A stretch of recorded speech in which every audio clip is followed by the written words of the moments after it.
Hello everyone, তোমরা সবাই কেমন আছো? আশা করি ভালো আছো, আমিও ভালো আছি। চলো তাহলে প্রথম থেকে ভিডিওটা শুরু করা যাক।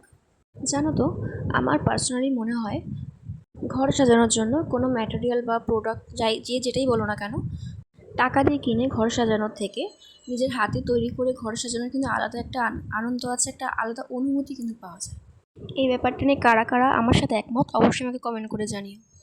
হ্যাঁ, এটা ঠিক যে সময় বাঁচিয়ে টাকা দিয়ে কিনে ঘর সাজানোর মতো কিছু ম্যাটেরিয়াল দিয়ে ঘর সাজানোই যায়, কিন্তু আমার যেটা মনে হয় সেটা হচ্ছে নিজের হাতে যদি কিছু বানিয়ে ঘরটা সাজানো যায় তাহলে আমার আমার নিজের কাছেই মনে অন্যরকম একটু লাগে।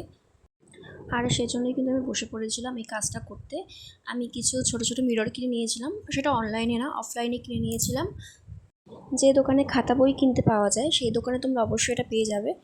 আর সেই মিররটা নিয়ে আমি নর্মালি একটা সাদা সুতোর ওপরে আমি কিন্তু এগুলোকে ডবল করে আটকেছিলাম, মানে এই এক দিকেও আটকেছিলাম আর তার সাথে অন্য দিকেও আটকে নিয়েছিলাম। এভাবে কিন্তু আমি এটা বানিয়ে নিয়েছিলাম। আর নিজের হাতে বানানোর একটা আলাদাই মজা আছে। আর আগেই বললাম, আমার ভিডিও ভালো লেগে থাকলে অবশ্যই লাইক কমেন্ট শেয়ার করে দিন। Thank you.